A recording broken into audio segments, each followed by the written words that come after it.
Tell you who might not be back, though, is Nonito Donaire going down second round against Naoya Inoue. In what was a very entertaining first round, it looked like it could be a really fun, entertaining scrap. And then a right hand from hell sent Donaire to the canvas. Second round just took a beating until it was mercifully stopped. Uh, Inoue moves onwards and upwards. Donaire might be looking back at an incredible career. Andy, you and I went points on this one, seeing some value because that's the way the first one went. Oops. Yeah, The massively, man. we forgot this is the monster. He truly is. See, to be honest, what happened there during the week was what I expected to happen in the first fight, and of course, we know what happened in the first fight. Donaire's put in one of his greatest career, performances, even by his high standards at least. But no answers whatsoever, mate. He just got blasted away. Just couldn't take the shots that I knew he was throwing. The left hook in particular, like a trip hammer, just absolutely just bent his legs in that second round, didn't it? I mean, forget about the first round. Just to see him get beat up like that and just get stopped in the manner what he did. I think it was a left hook that dipped his legs. He's then like swayed over the ring. Inoue's throwing hooks again, head and body, jab, right hand, and then I think he's stepped in again with another jab, right hand. I think it was the right hand. It just finished him off badly. But as I say, look, not much you can add to it really. It was just an absolute exquisite performance in how to actually beat the shit out of someone, mate. And that's what it was. That's what it was at the end of the day. So fair play to Inoue, but as I say about Donaire now at this point, I mean, as I said, I expected that to happen to him in the first fight. He's somehow managed to kind of pull himself back. Broke it, as I said, he broke Inoue's optimal bone, broke his nose. You're thinking, right, okay, he's come back, looked well against Ubali, smashed him up in 4 rounds, 5 rounds, whatever it was. You're thinking, look, he's still got something about him, but one step too far, mate. That's all it was. Just could not take the power. No disgrace. He retires, hopefully, all-time great, first ballot Hall of Famer. And thanks for the memories. Been there live to see him as well. So fair play to Donaire, gentleman to the sport, and happy retirement if it ever comes. He's given me a lot of great memories through the years. He's absolutely incredible fighter.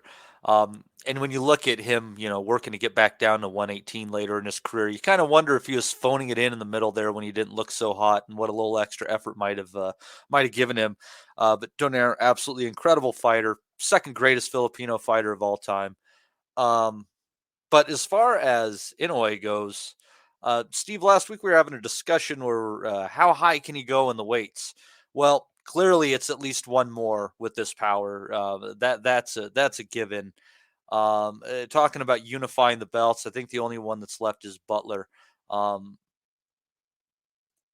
am I wrong for dreaming that some way, somehow, we get a Stephen Fulton Naoya Inoue fight before Fulton moves up to featherweight?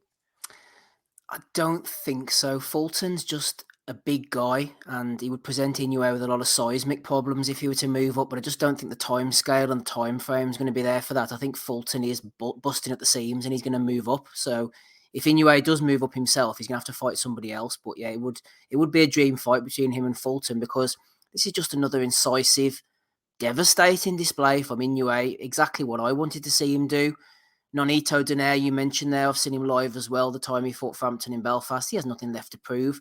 He's too old for these lower weight classes at the highest level. He can still present a danger to many of the opponents, but it just feels like the time is right now to bow out, unless he wants a testimonial fight in the Philippines first or something like that. Feels like Donaire's time has come and gone. He's been a great servant to the sport. But Inoue, see, when he gets you on the hook, he's just a powerful finisher. He's just pure box office. Everything you want to see in a pound-for-pound star. You mentioned Paul Butler. He'll probably be next. I don't begrudge Butler his big payday. It's an opportunity. It's a chance to get paid. Huge fight. It's a shame Casemiro isn't there. He'd present an element of danger. But for Butler, it's hard to see anything other than a one-sided mismatch. He's going to get bodied by Inoue. He's not going to be competitive, and that's no fault of his own. He's a good fighter, Butler, a solid fighter. But he's the right man or the wrong man at the wrong time, I think, as far as this is concerned. And if it delivers an undisputed champion, I'll accept it. Donaire, he was just dispatched so savagely. Anyone else at the weight will meet exactly the same fate, and that is why the only threat to Inoue is a move up in weight. Let's see if that excessive poundage can present him with the kind of challenge that these fighters just can't present him with at the moment. And that's what's tough. I almost think it's not only can Inoue move up a weight class. He almost has to find a challenge. Um, Yeah. Oz, who's on your radar when you're thinking, yeah, he can go up another weight class?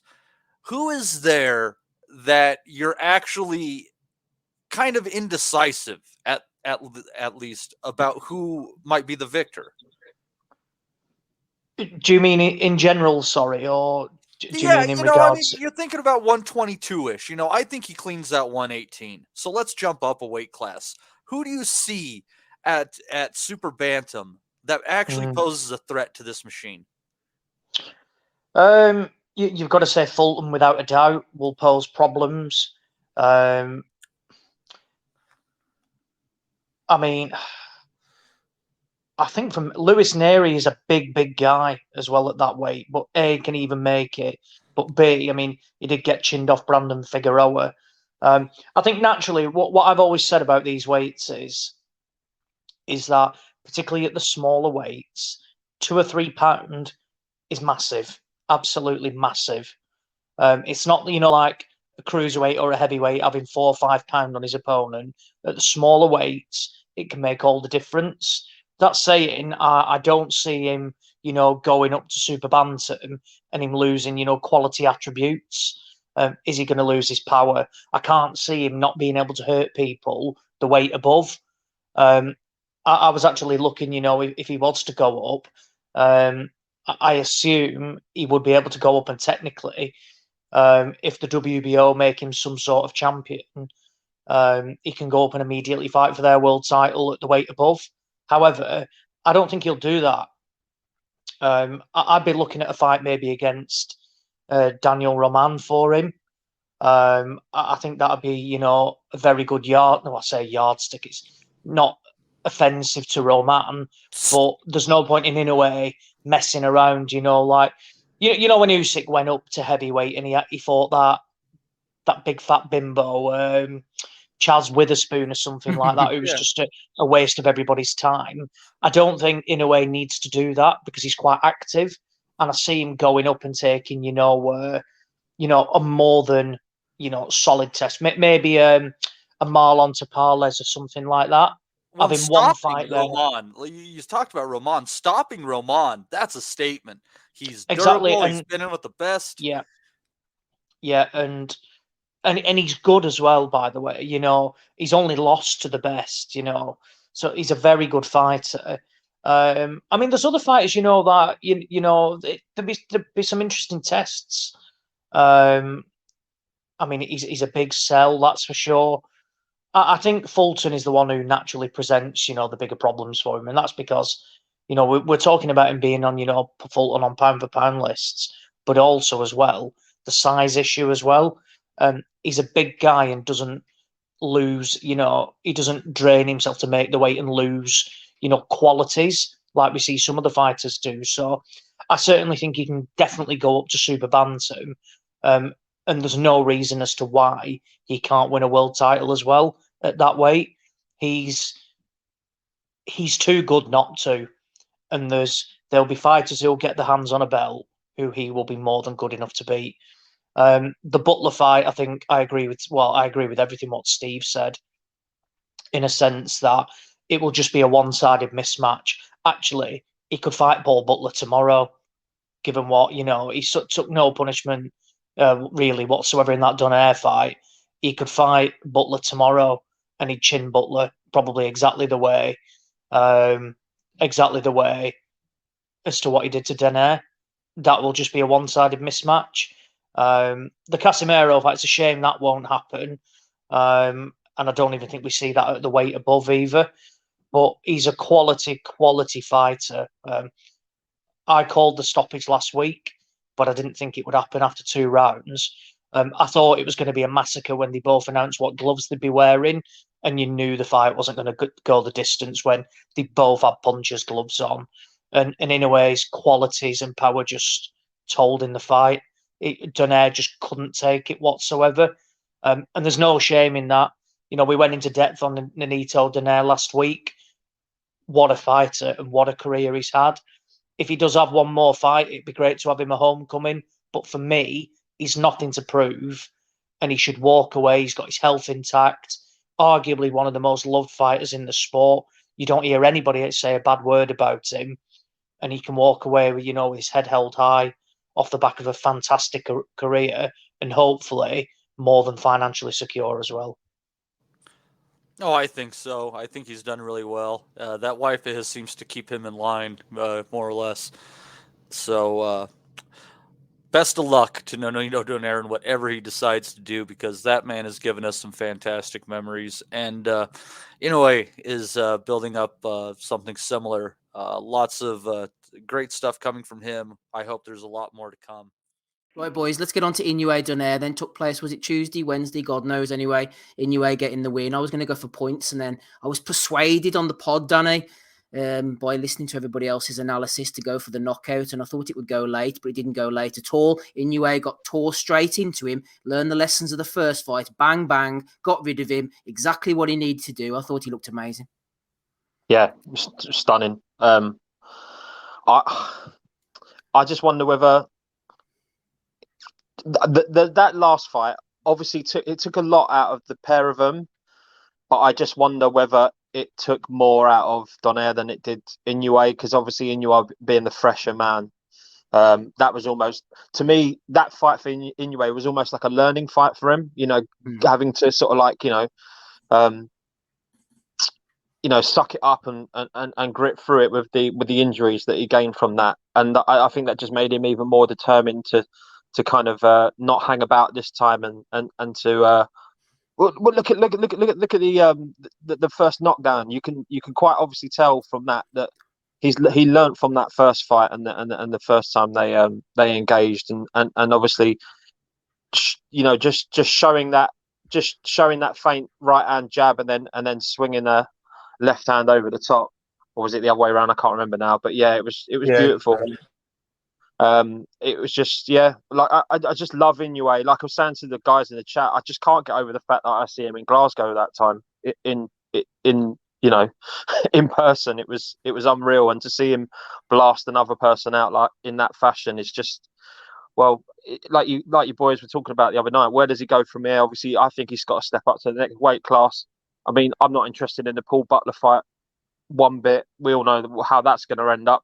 And it's not going to go good for Paul Butler. So, yeah, a step up in weight and a step up in class, hopefully coming soon. And I'll be on my seat, ready for it. To be honest with you, was the Glasgow one the Rodriguez fight you were at? It was, mate. Yeah, Emmanuel Rodriguez. Yeah, you made mincemeat of him too, didn't they? Yeah, it was close. Yeah, absolutely fucking vaporized him that day. When you're on one knee and you're shaking your head like you don't want to continue, but your corner are telling you to get up, it's a bad day.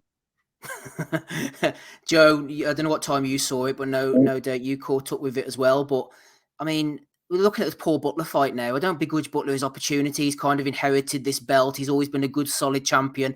He lost to Rodriguez. Inoue destroyed Rodriguez. I know it's triangle theory and all that type of stuff, but we're in the realms of a body on the record here. Inoue Butler, Joe, does nothing for me whatsoever. Don't begrudge him his opportunity, but Inoue is going to run through him like a dose of the shits, isn't he?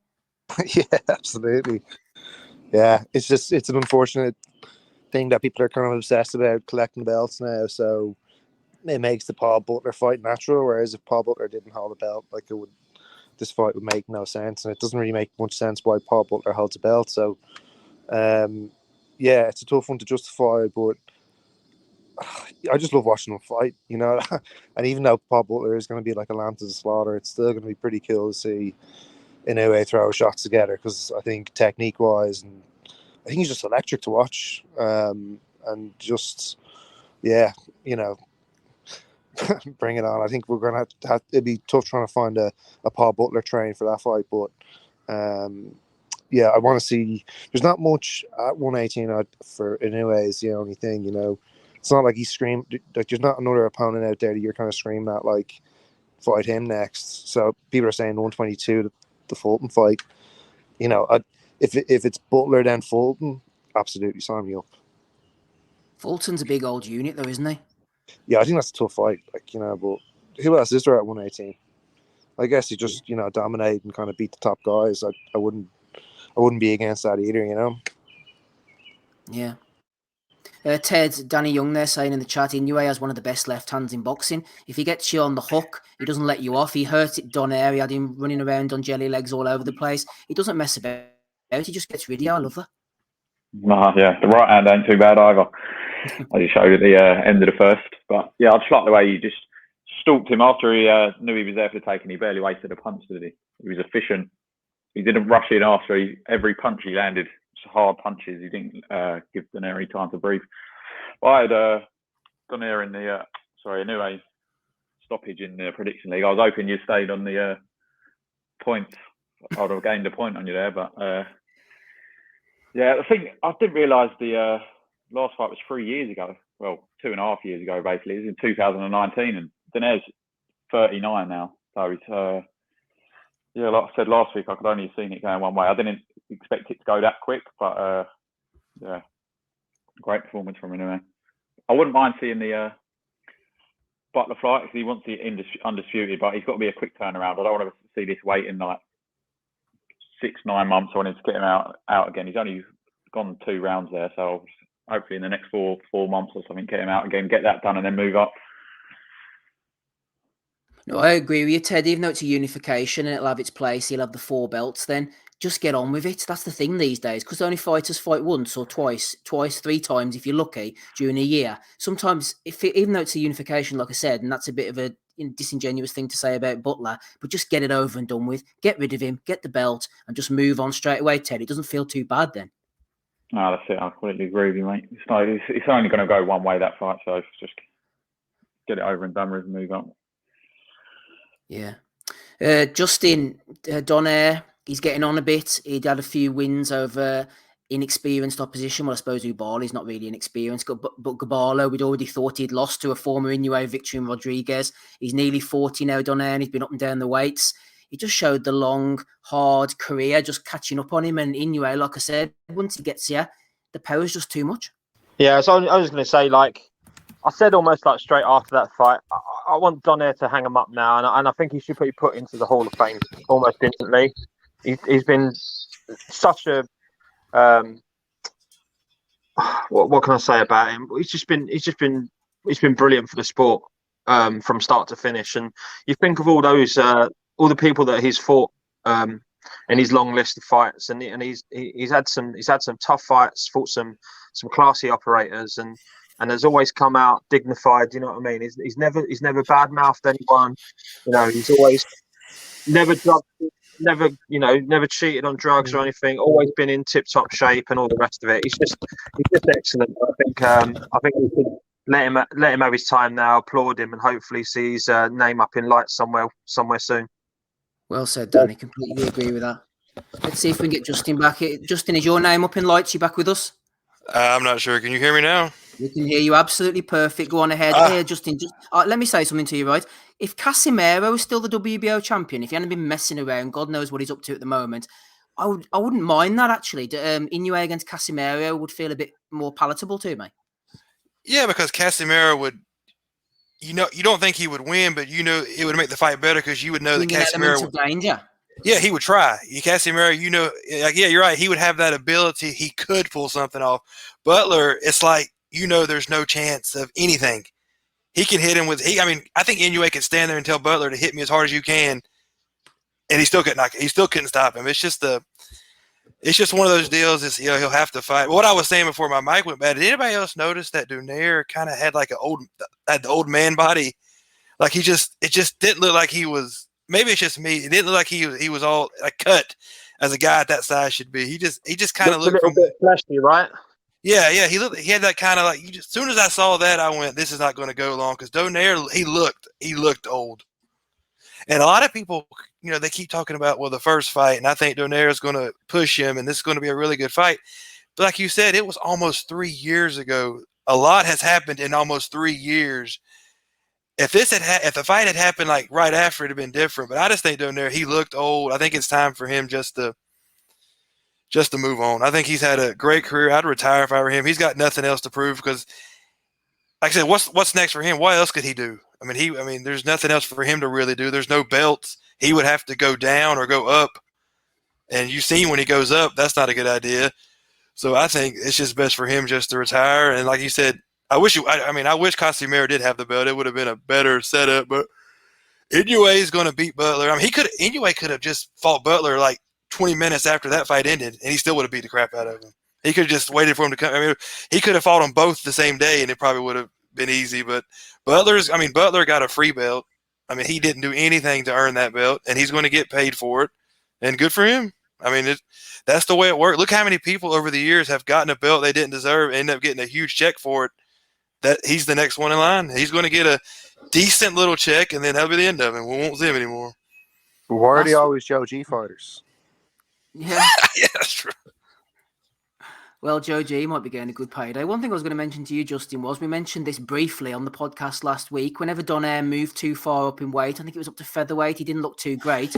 Got stopped by the Axeman himself, Nicholas Walters. He was a bit of an enigma, wasn't he, Walters? Just disappeared after the Lomachenko fight. Talk about him coming back. What do you remember of Nicholas Walters, Justin? Any interest? I mean, yeah, I'm interested. I mean, I think everybody admits he was fun to watch. Because he either knocked you, I mean, he knocked people out. He come at you. He had a good style. Yeah. I think everybody liked him, but like I said, I think Lomachenko just beat the life out of him. I mean, beat his spirit. He had nothing left. Look how long it's taken him. What that fight was, 5 years ago now? Easily, yeah. And so it's taking him that long to finally like get his mind right where he could get back in the ring. Because I mean, he took a pounding, and also. You got to think too, though. Somebody that takes that long out of the ring, was his heart ever really there anyway? Like, I mean, everybody loses and people get beat up, but they don't take 5 years off because they got beat up. So I don't think he's going to come back and do anything anyway. No, I completely agree with you. John, over to you for Inoue. I'm looking down the rankings here. Obviously, he has 3 of the titles. Butler has the other one. It's the logical next move. Raushi Warren, a few people are mentioning him. He's tricky. He's fast. He doesn't punch hard enough to keep Inoue off him. Other than that, you got guys like Charlie Edwards, Liborio Solis, Gary Antonio Russell. It's got to be a move up in weight, hasn't it, really, for the next big challenge for Inoue, you would think, John?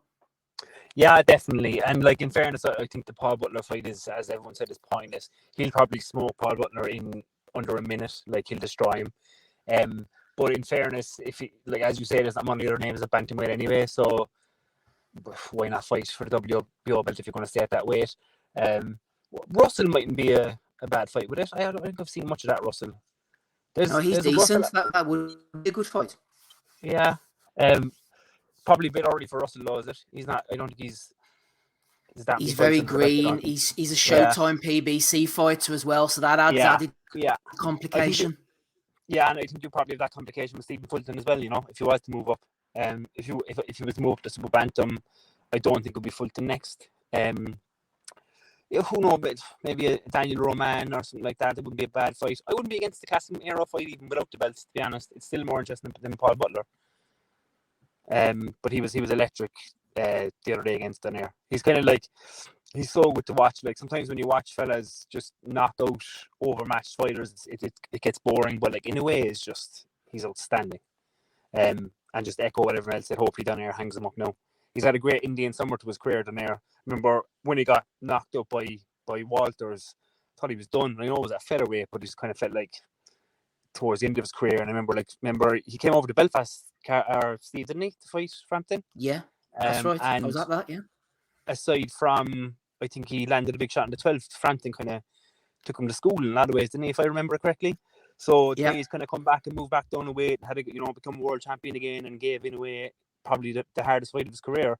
I mean, he has nothing else to prove on air, No, I agree with what you're saying, and I think that even though the fighters are overmatched, John, he gets rid of them in such an exciting style. It's something that we should just sit back and enjoy, because all of a sudden, these guys get old overnight, or they disappear, or they start to hit the decline. He's a fighter at the peak of his powers now. Just enjoy him destroying people.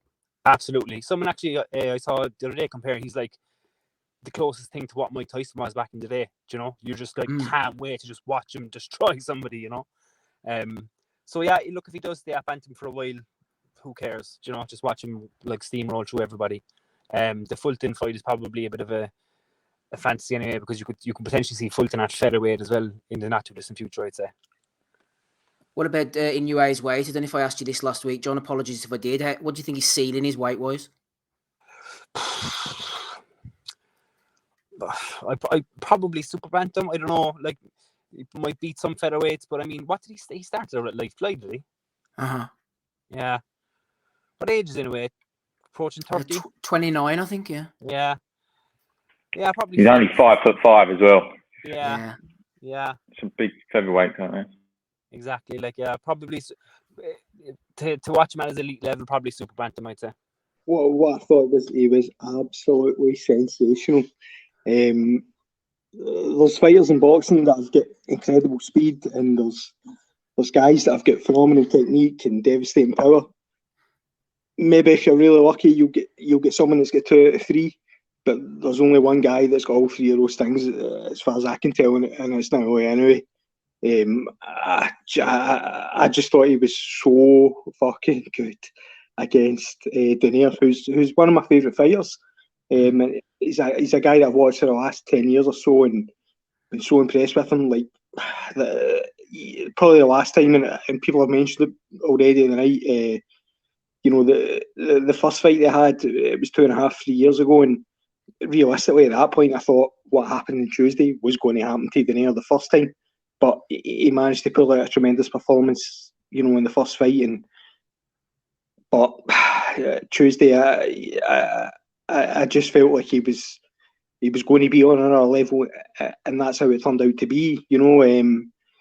People you can always pick apart results, and you can be critical, and maybe you should be critical at certain times in terms of performances. But the way that was, like, you see, you might look at it and say, okay, it was one fight too many for Donaire. Father Time caught up with him. He just gold overnight, and maybe that's true. But that scenario crops up in boxing all the time, and it does not look like what happened on Tuesday. I just think it was like boxing on another level. So that as much as that was, that's what I thought about the fight on Tuesday.